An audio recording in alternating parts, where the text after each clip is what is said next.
All right, so moving forward with our analysis of Senator Beveridge's speech, and in our previous discussion, we had acknowledged certainly economic reasons, right, but also religion, and specifically Beveridge's belief, felt by many others at that time, that America or Americans were God's chosen people, right? Okay, and hopefully you took notice also of the fact that he invoked race here, okay? And it's an interesting sentence right here where he links race with religion and let's call it cultural reasons, okay? Now, these are all connected. In fact, you could almost say they're interconnected, right? You can't dissociate one from the other in terms of justification, at least in Beveridge's mind. He thinks this way. But let's read the sentence. He says, "We will not renounce our part in the mission of our race, trustee under God of the civilization of the world." Now, when he says mission of our race, he of course means the American race. But let's be more specific. And indeed, this term will be seen in other parts of his speech that we will analyze. The term is Anglo-Saxon, okay, which really means English, okay? Indeed, the United States saw itself back then as an extension of English or Anglo-Saxon civilization. And this is, of course, the inheritance of us being an English colony back in the day, right? Okay, so he does invoke race here. And again, we discuss how, we're seen as God's chosen people, Americans. But then he connects it to what I call cultural reasons, and it's very specific here. And let's come up with a term here that you should take note of in your notes. The term is, quote, civilizing mission, unquote. Okay? Civilizing mission.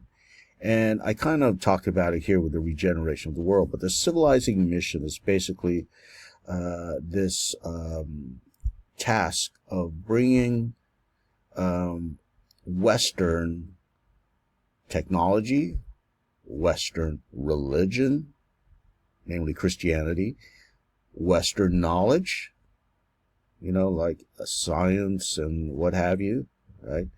To people who are deemed to be backwards and benighted. Let's use the word savage because that's what that's the word they used. Okay, so these backwards people, well, it was almost like a task, right? And again, they're trustees under God, to quote Beveridge, a task to bring civilization to these savages, right? And interestingly enough, in the same paragraph, he says, "We'll move forward to our work, not howling out regrets like slaves whipped to their burdens, but with gratitude for a task worthy of our strength." Okay, so he's saying that, hey, this seems like a burden. Okay, but we're not going to act like slaves who are burdened, right? We're not going to howl out regrets in doing this task, okay? This is something that we have to do. It's like almost not only religious, but a moral responsibility to bring civilization, right? And again, let's use our term, civilizing mission, okay? So again, it's seen as a burden. And later we're going to see a poem written by a famous English poet that uses the term burden, okay, to describe everything I've been analyzing in the speech. Okay, so to the next paragraph, it says, "This island empire is the last land left in all the oceans. If it should prove a mistake to abandon it, the blunder once made would be irretrievable. If it proves a mistake to hold it, the error can be corrected when we will. Every other progressive nation stands to relieve us." Okay, this is interesting because it puts it in the context of imperial rivalry back then, okay? What does this mean? It means that, these various European empires are basically competing with each other in trying to gain territory. In fact, they often go to war with each other in the fight over overseas territory. And still further, you have to analyze World War I and sort of the aftermath of World War One, which is World War Two, as imperial conflict, right? The various empires at war with each other. Okay, so he's saying here that we face a dilemma, as I described it earlier. Now, if it's a mistake to not take it, right? Well, you know what? We can't take that back. Okay, it's an irretrievable blunder, right? Now, if it proves to be a mistake to actually annex it, to hold it, to possess it, well, whatever mistakes happen, we could just fix it, right? So, let's not even think about this dilemma. Let's just grab it, right, is what he's saying. And this is absolutely true, this last sentence. Every other progressive nation, and progressive nation means other European empires. Okay, so he's saying every other empire stands ready to grab it if we don't. And that is absolutely true. The British Empire, the German Empire were looking at the Philippines interestedly, because they understood that the United States, in its past, at least in an overseas sense, never followed the tradition of overseas imperialism. And should the United States not pursue overseas imperialism, well, that means that those other empires could grab it. They could take over and, quote unquote, relieve us of this duty, right? This burden, to use the term. Okay, so that is a geostrategic reason. Okay, a geostrategic, meaning, a global, the global context, right? And you have to put it in the context of imperial strategy, right?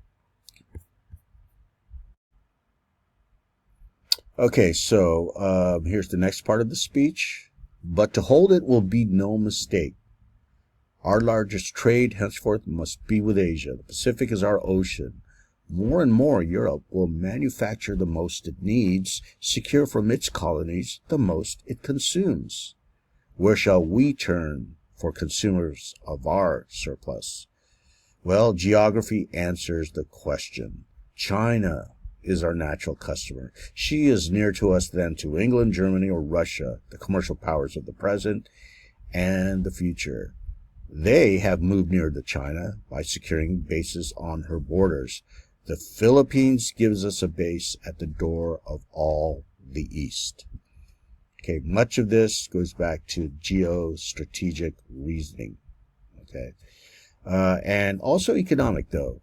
Okay, our largest trade henceforth must be with Asia.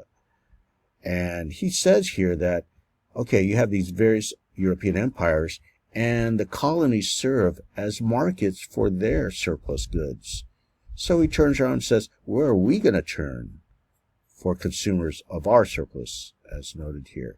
And he says, well, it's China. China will be our natural customer for America's surplus goods. And says it's actually closer to us than England, Germany, and Russia, right? Okay, now, at the end here, he says, well, these other empires, the German Empire, Russia, English, right, they are already looking all around Asia because they want to penetrate the markets, and especially China, right? They want to penetrate the markets of China especially. And with full knowledge of this occurring, Beveridge says we need to position ourselves in the Philippines because it's a perfect place as a central location, if you will, right? Perfect central location, and in fact, it's at the door of all the East, or meaning Asia. So again, this is economic here, but also combined with geostrategic reasons here. Okay, now in this slide, it's interesting because he focuses more steadily upon race, and specifically Filipinos. All right, now, last time, if you recall, I set up that distinction between civilization and savagery, right? Civilized people versus savages. And here he applies it quite openly. He says here, it will be hard for Americans who have not studied them to understand the people, the Filipino people. They are a barbarous race modified by 3 centuries of contact with a decadent race.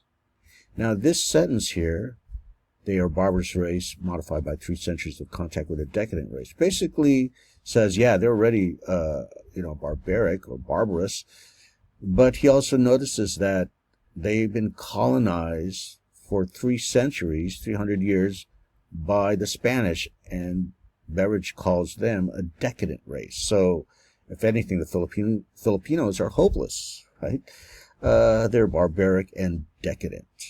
And he goes on saying, the Filipino is a South Sea Malay, put through a process of 300 years of superstition in religion, meaning Roman Catholicism, dishonesty in dealing, disorder in habits of industry, cruelty, caprice, corruption in government. It is barely possible that 1,000 men in all the archipelago are capable of self-government in the Anglo-Saxon sense. So here, if you recall our discussion of race in the introductory lecture of week 1, we mentioned that race often involves the imputation of non-physical traits or qualities upon persons with certain skin color. So often it deals with, morality, if you recall. So here, he's doing exactly that. He's saying, okay, they're dishonest in dealing, right? So that's a moral trait, right? A disorder in habits of industry, meaning they're lazy, indolent, right? They're cruel, right? Caprice, corruption in government, right? And so on and so forth. In fact, he says, this barbarous race are incapable of really learning democracy or self-government, right? And here it brings up an interesting concept called Herrenvolk democracy. Okay, Herrenvolk democracy. By the way, it's spelled Herrenvolk, and then democracy. And this basically means that back then it meant that only certain races could practice democracy. Okay, the meaning today is a little different, but back then it meant that only certain races, specifically the Anglo-Saxon race, are capable of understanding and practicing the, quote, arts of democracy, unquote. Okay, so here he's definitely appealing to that belief system. And he reinforces it with the sentence below it. He says, my own belief is that there are not even 100 men among them who comprehend what Anglo-Saxon self-government even means, and there are over 5 million people to be governed. By the way, it's probably twice as much as that, okay?